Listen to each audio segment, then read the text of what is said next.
La lecture qui est imminente, c'est la semaine prochaine, on est d'accord, non?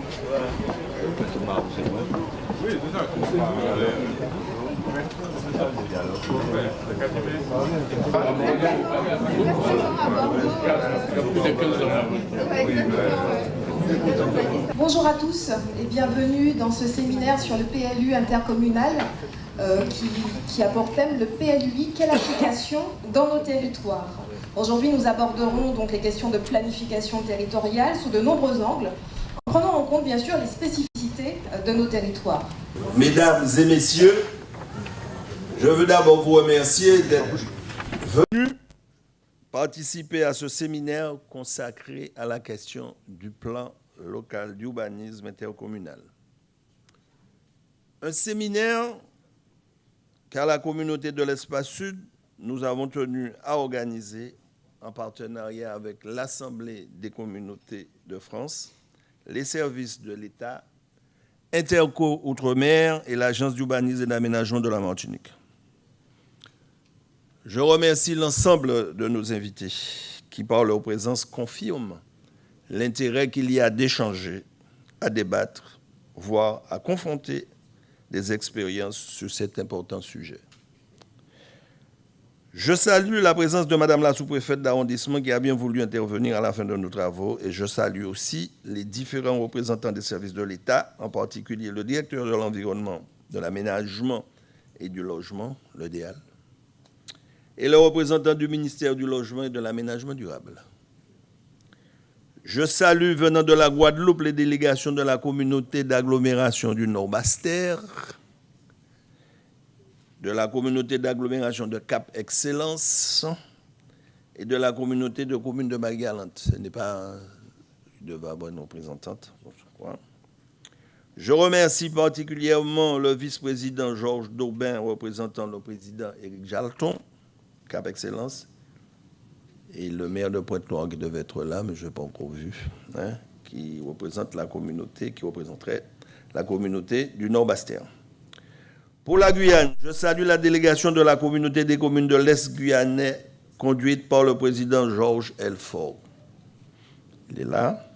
De même que le vice-président de la communauté de communes de l'Ouest guyanais, Bernard Brieux, également membre du bureau d'Interco Outre-mer. Le président Alfred Montieu, qui devait être là, n'est pas arrivé. Le président de la CACEM, qui est représenté par M. Émile Gognier. M. Gognier n'est pas arrivé non plus, la communauté du centre. Bon, ils prendront en cours ce séminaire, qui va par ailleurs bénéficier de l'expertise et du témoignage de Mme Corinne Gazanova, vice-présidente de la DCF et vice-présidente de la communauté d'agglomération du lac du Bourget, mais aussi de la contribution de M. Philippe Smith de la DCF, sans oublier la collaboration toute naturelle de Mme Joëlle Taïlamé, directrice de la DIAM. Le sujet qui nous occupe aujourd'hui s'inscrit dans un contexte de réforme de l'architecture territoriale, un contexte de renforcement des compétences confiées aux intercommunalités et d'évolution des relations au sein du bloc communal, notamment consacré par la loi NOTRe du 7 août 2015. La compétence en matière urbanisme n'échappe pas à cette évolution. La loi pour l'accès au logement et à un urbanisme rénové, dite loi Allure, de mars 2014, a contribué à renforcer le rôle des communautés dans ce domaine. Elle a mis fin, comme vous le savez, à la mise à disposition gratuite des services de l'État pour l'étude technique des autorisations d'urbanisme aux communes compétentes, dès lors qu'elles sont membres d'une communauté d'au moins 10 000 habitants. Cela nous a conduit à la communauté d'agglomération de l'Espace Sud à créer, avec 5 des 12 communes membres, un service commun d'instruction. Les autorisations d'urbanisme étant ensuite signées et délivrées par les maires qui ont gardé la compétence relative au volet application du droit des sols. Concernant l'élaboration et la gestion des plans locaux d'urbanisme. Le législateur pose le problème d'un transfert automatique de la compétence aux intercommunalités à compter du 29 mars 2017, sauf opposition des communes formulée selon les conditions prévues par la loi. L'importance de l'enjeu, la nécessité de s'imprégner des tenants et aboutissants d'une telle réforme ont motivé l'organisation de ce séminaire. Il nous permettra de faire le point sur la question en tenant compte des problématiques propres à nos territoires de Guadeloupe, de Guyane et de Martinique. Ce séminaire comprend essentiellement 4 dimensions.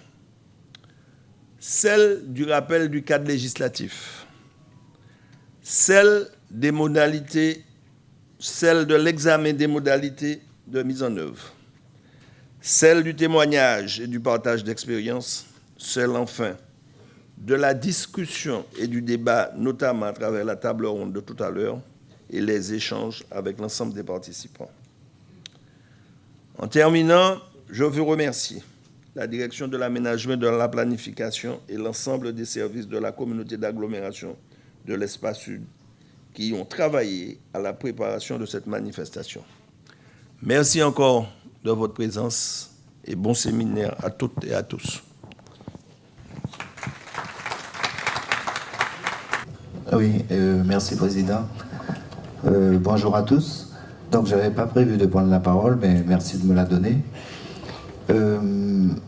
Juste présenter un petit peu la Guyane, c'est 84 000 km² qu'on dit aujourd'hui, mais c'était 90 000 km². 4 communautés de communes, donc l'Ouest, Savane, le centre littoral et la communauté de l'Est que je préside. Alors, notre communauté des communes, c'est pratiquement 40% de la Guyane, de terre. Donc 40%, on est à plus de 30 000, à 23 000, entre 30 000 km² avec 4 communes. 4 communes, 2 communes reliées par la route et 2 communes qui ne sont pas reliées par la route. C'est-à-dire, pour me déplacer dans une des communes, je dois prendre l'hélicoptère qui coûte 1 000 € de l'heure, ou bien je pars par le fleuve et ça me met une semaine pour arriver dans la commune. Donc, beaucoup d'incohérences déjà où nous étions obligés de nous mettre en communauté des communes, puisqu'il n'y a pas le plus-value que normalement une communauté doit apporter lorsqu'on lance un appel d'offres, ne serait-ce que pour l'assainissement, c'est-à-dire on ne peut pas continuer l'assainissement vers une autre commune. Nos déchets sont ramassés, par exemple le problème de déchets que j'ai exposé au président Larcher, c'est 200 km pour les ramener à Cayenne. Donc voilà un petit peu la configuration. Dans cette communauté des communes, on se retrouve à plus de, même pas 10 000 habitants, nous sommes à 10 000 habitants. Donc une commune, la mienne, qui est frontalière avec le Brésil. Donc d'autres problématiques encore sur l'immigration que nous avons. Et si vous voulez, pour nous, bon, on est venu écouter, mais si on parle de PLUI, nous avons un PLU, on parle de SCOT, mais tout ce qui se passe aujourd'hui, et j'ai bien écouté monsieur, j'oublie son nom, qui a raison, c'est-à-dire que nous sommes en train de rattraper le retard. On construit une école chaque année, on est obligé de construire un lycée, 2-3 lycées par année, on construit des collèges chaque année. Donc, prévoir sur 10 ans, lorsqu'on aura commencé le PLUI, le temps que l'on termine, ce n'est plus d'actualité. Parce que nous avons une forte immigration. Nous avons des personnes qui arrivent et qui s'installent sur du foncier. Nous avons des communes qui sont dans le parc amazonien de Guyane, le plus grand parc de France. Et ce parc est pillé, il y a du pillage de l'or, il y a des clandestins à l'intérieur. Et la loi française nous oblige, quelle que soit la nature de la personne, la loi française nous oblige à scolariser tous les enfants, sans demander aux parents d'où ils viennent. Donc, on construit des écoles chaque année. Donc, c'est vrai que le PLUI nous permet de voir un petit peu à 10 ans, mais nous sommes obligés de nous occuper du quotidien et de rattraper le retard. Et là, nous n'avons pas les fonds nécessaires pour le faire. Et c'est la question que l'on pose chaque fois lorsque nous nous déplaçons en métropole pour que l'État puisse prendre en compte ces difficultés-là. Donc je répondais s'il y a des questions plus précises après. Merci. J'ai envie de vous interpeller sur ce que nous venons d'entendre. Est-ce que l'État, comment l'État prend en compte justement ce type de... Alors là, on n'est même plus dans les particularités, on est vraiment dans un territoire unique. Comment est-ce pris en compte? Est-ce vraiment pris en compte? Je suis mal placé pour parler du cas de la Guyane, en tout cas. Bon, clairement, l'urbanisme est décentralisé. Le cadre, c'est le code de l'urbanisme, donc qui est un dispositif législatif qui est voté par les parlementaires. Donc s'il y a des spécificités à prendre en compte, elles sont prises en compte par les parlementaires à ce stade. Alors aujourd'hui, il y a relativement peu de dispositions qui sont spécifiques. On en a cité une très importante qui concerne les PLU, c'est le fait que la commission départementale CDPNAF donne un avis conforme, et ça c'est spécifique à l'outre-mer. Bon, donc c'est une disposition voilà, particulière, je ne vais pas la commenter spécifiquement. En matière de planification régionale, la Corse a une disposition spécifique. Les élus de Corse, voilà, à travers la loi, on fait valoir un certain nombre d'intérêts et on définit ce qu'on appelle le PADUC, un plan d'aménagement et de développement durable de la Corse. Donc, aujourd'hui, on peut considérer qu'effectivement, il y a un code de l'urbanisme qui s'applique à l'ensemble des territoires, que des spécificités peuvent être prises en compte. Mais en matière de planification, en fait, sur la question par exemple du millefeuille ou du nombre de plans, ce qui me paraît important, c'est pas forcément le nombre, parce qu'en fait, qu'est-ce qu'on constate? On constate au fil du temps, on a accumulé, diversifié les plans. Pourquoi? Parce que le monde s'est complexifié, l'urbanisation, et on a trouvé de l'intérêt à diversifier la planification. Au départ, on n'avait qu'une planification spatiale, et puis on a eu des problèmes d'énergie, d'air, de développement durable, et à chaque fois, de transport, et à chaque fois, on a dit, tiens, bon, malgré tout, il est intéressant de planifier et de sectoriser. Donc, c'est pas, je pense que le nombre n'est pas la question. La question, c'est l'adaptation du document au territoire. J'imagine que le document de planification régionale de la région Rhône-Alpes-Auvergne ne fait pas la même taille que celui de la Martinique. Enfin, et heureusement d'ailleurs.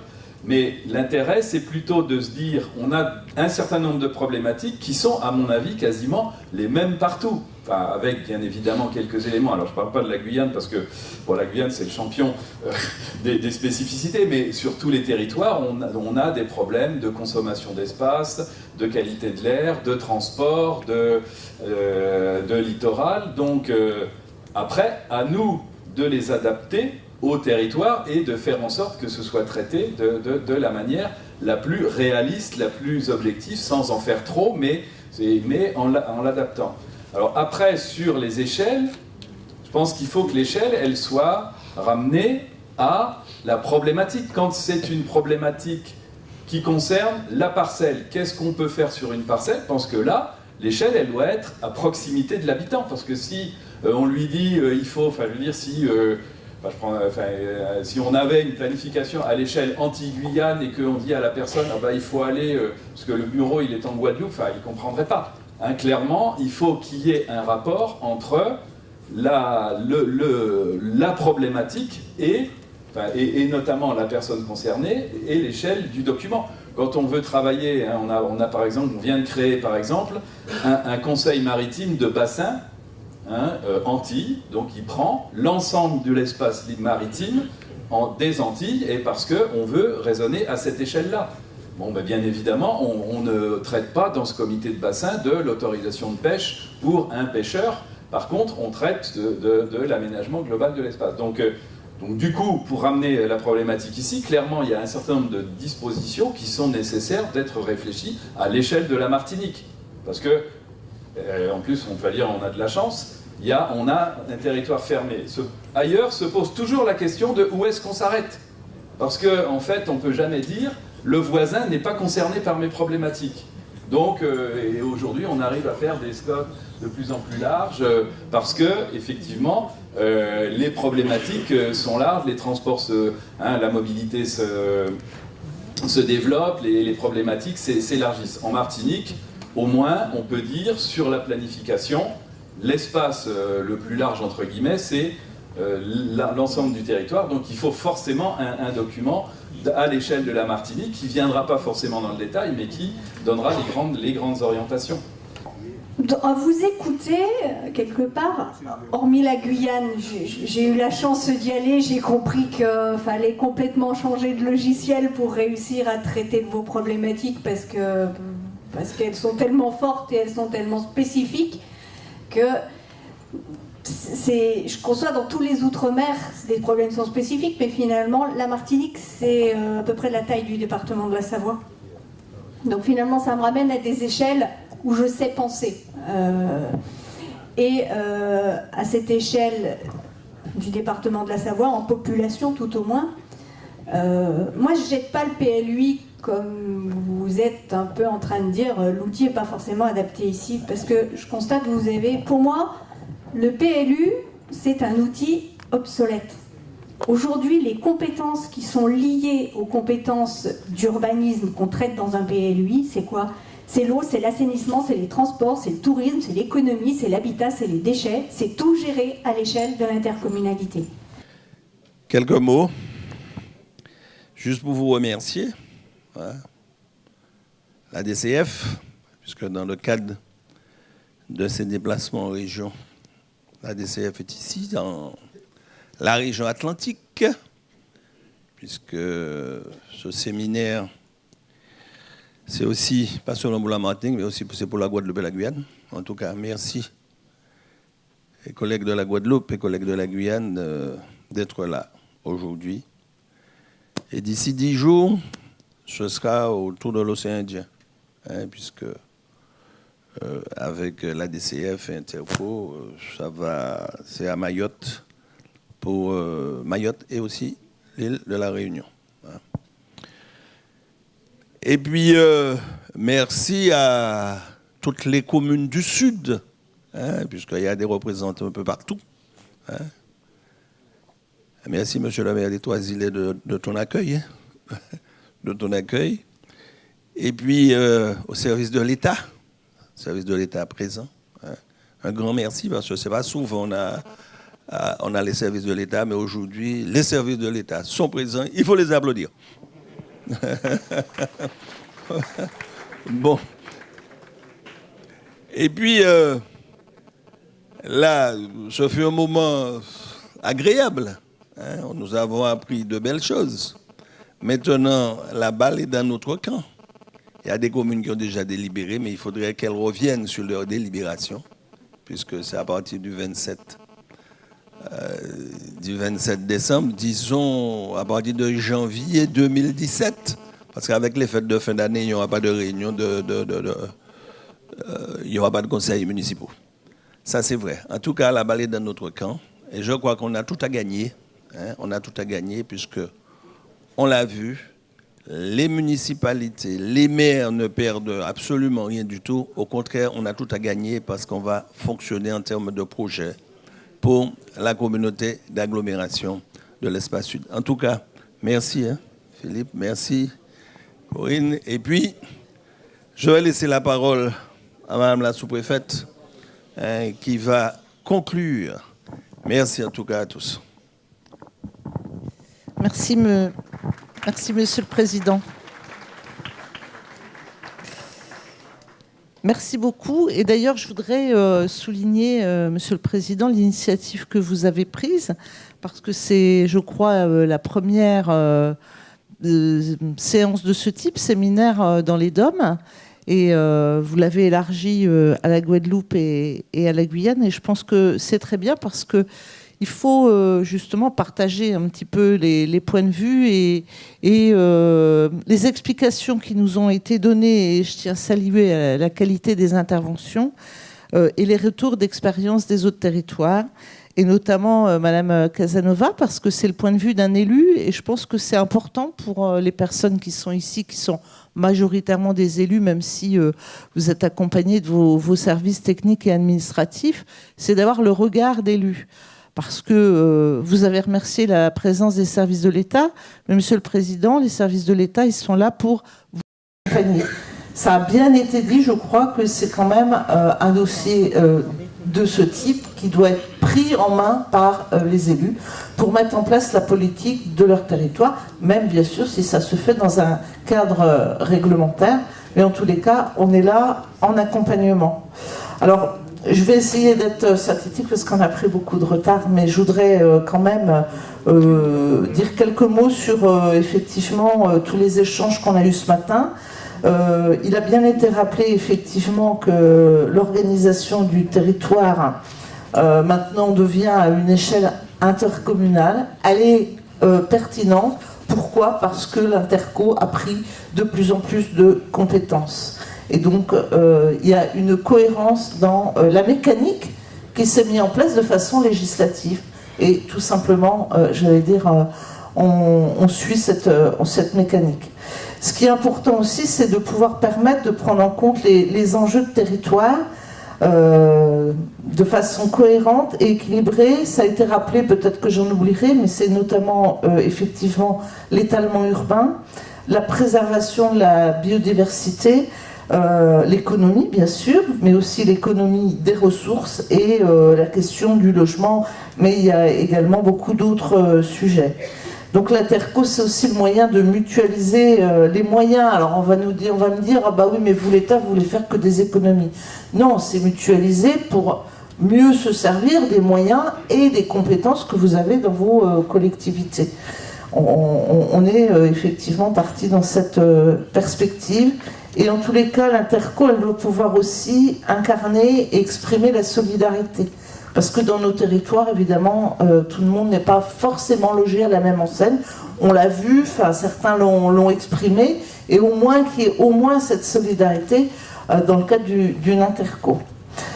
Concernant plus spécifiquement l'espace sud, bon, effectivement, vous êtes en train de mener l'étape finale du SCOT, puisque le dossier est bien avancé. Je crois qu'il faut valoriser tout le travail qui a été réalisé par les uns et les autres. Et ça va pouvoir aussi permettre de développer le projet intercommunal avec le renforcement de l'équité territoriale, avec aussi la confirmation d'enrayer la consommation des espaces naturels agricoles et forestiers, tout en tenant compte bien sûr des besoins de développement pour la population. Limiter les déclassements, et normalement dans votre projet de SCOT, vous avez déjà visé les grands projets intercommunaux que vous voulez mettre en place. Donc ça veut dire que ça se fait dans la cohérence de ce que vous avez voulu impulser. Densifier les bourgs et les quartiers, c'est vrai que c'est une réalité de l'Hexagone, ça a été expliqué tout à l'heure. Moi je crois que c'est aussi une réalité martiniquaise. Où on a de plus en plus les grands commerces qui se mettent à l'extérieur et à terme le risque c'est d'avoir des bourgs avec des maisons inhabitées, des commerces partis et donc de la dégradation d'habitat, et je pense qu'il faut qu'on en tienne compte pour redensifier les cœurs de bourg. Et puis un nombre d'habitants qui diminue en Martinique, mais je crois que dans l'espace sud, les perspectives qui nous sont données par les statisticiens, on est plutôt sur une augmentation, donc il faut bien sûr en tenir compte pour tenir compte de l'augmentation du besoin de logement, aussi du besoin de logements sociaux, ça va aller ensemble. Je crois répondre à une des questions. Et puis aussi, dans ce cadre-là, dans votre cadre territorial, mais effectivement en lien avec le reste de la Martinique, c'est aussi de tenir compte des besoins de transport en commun des différentes dessertes, qu'elles soient par route, par mer. et des différents besoins pour que la population puisse bouger et notamment assurer sa mobilité pour aller travailler. Et puis donc l'étape aussi bien sûr qui a été expliquée, puisque vous en êtes tous à des différents niveaux, certains sont en révision de PLU, d'autres vont passer du RNU à un PLU. Bon, on voit bien que toutes les communes ont vécu à un rythme différent et ça c'est normal. Donc c'est maintenant effectivement de terminer ces étapes et cette réflexion d'aujourd'hui qui vous permettra, à mon avis, de se familiariser avec le nouvel outil qui est le PLUI. Je crois que vous avez compris qu'il faut vraiment le mettre en réflexion. Aujourd'hui c'est un démarrage, mais le mettre en réflexion entre vous pour décider ce que vous voulez faire. Parce que je pense que les décisions d'aujourd'hui sont celles qui permettront l'aménagement de demain. C'est donc très important. Ça a été dit tout à l'heure, la mise en place d'un PLUI, c'est minimum 3 ans. Ça veut dire que c'est pas parce qu'on décide aujourd'hui qu'on va mettre en place un PLUI que voilà, tout se met en place en un claquement de doigts et qu'on va être contraint. Non, on va prendre le temps de le mettre en place ensemble. Donc il faut peut-être pas arriver à être dans le wagon de queue, il vaut toujours mieux être dans les locomotives, c'est mieux. C'est plus facile parce qu'on a plus de temps pour y travailler. Parce qu'un jour ou l'autre, on a bien vu, ça arrivera. Donc, mais la décision, elle est dans la main des élus. Et donc, je pense que c'est ça qui est important. Et bien sûr que ce séminaire, à mon avis, a permis à chacun d'avoir la bonne connaissance. On a parlé des personnels, on a parlé des projets, des enjeux. Ça permet que chacun mature sa réflexion et vous permettre de vous remettre tous dans vos intercos, parce qu'on est dans le sud, mais il y a les autres qui sont là, de vous remettre autour de la table et de voir comment vous avez envie de travailler. Merci.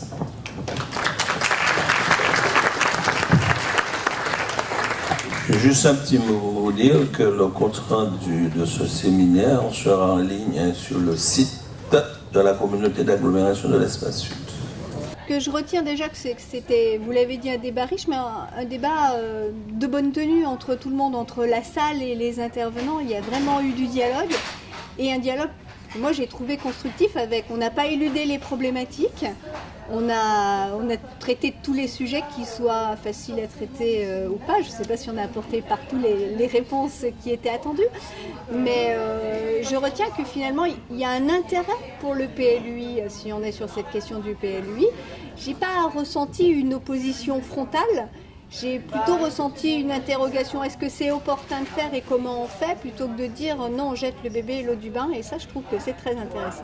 J'ai bien aimé l'image de Madame la sous-préfète tout à l'heure, de dire vaut mieux être dans les locomotives que dans les wagons de queue, et moi j'aurais tendance à dire faut commencer à réfléchir tout de suite. Ça a été dit, c'est 3 ans au minimum pour en avoir un de PLUI.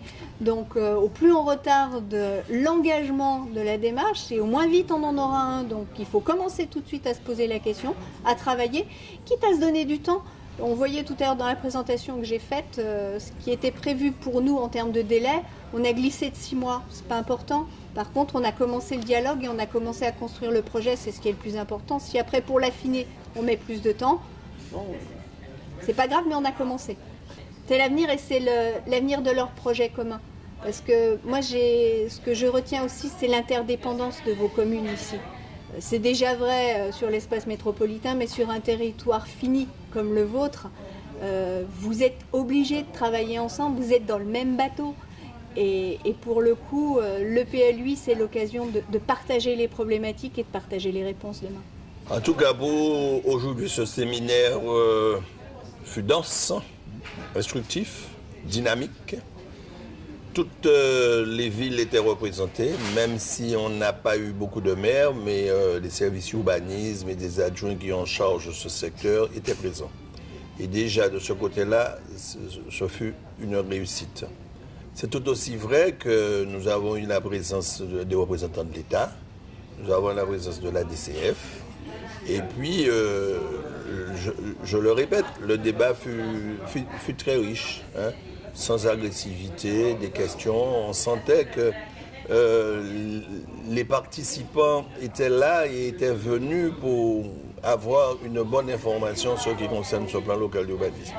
On sait ce que ce ne sera pas évident à mettre en place, mais nous espérons y arriver, puisqu'il y a des territoires qui sont encore en poste dans l'occupation des sols, il y en a d'autres qui sont en révision du PLU. Alors nous allons rencontrer tout le monde, nous allons travailler commune par commune avec les maires, avec les services urbanisme, puisque effectivement le PLUI c'est l'avenir. Et il faut que le maire se mette en tête qu'il ne perd pas de son pouvoir parce qu'on a un PLUI, puisqu'il garde la police de l'urbanisme, il continue à signer les permis de construire. En tout cas, c'est un travail collectif. Aujourd'hui, on parle de mutualisation. Je pense qu'il faut mutualiser tous les moyens parce qu'il faut mettre en place des projets. Pas seulement des projets communaux, mais des projets intercommunaux, dans l'espace intercommunal, des projets de notre territoire du Sud. C'est-à-dire, il faut des critères. Il faut des critères, c'est 25% des communes et 20% de la population. Bon, c'est pas beaucoup, ça fait 3 communes et ça fait à peu près 23 000 habitants, entre 23 000 et 24 000 habitants. Je n'ai pas de crainte. Je n'ai pas de crainte puisque je sais que la réflexion sera portée et que les maires verront de bon œil le PLUI. Il n'y a pas de raison parce que il y a beaucoup de communautés d'agglo de France qui ont déjà choisi cette option. Alors chez nous, je pense qu'on ne peut pas faire marche arrière. Il faut aller vers l'avenir et l'avenir c'est ça, c'est le PLUI. Je le disais, c'est la politique du projet. Ce sont des projets intercommunaux. Je dirais aux élus de penser territoire, de penser territoire et de penser global. Alors la pensée globale, c'est ça, c'est l'ensemble du territoire de l'espace sud.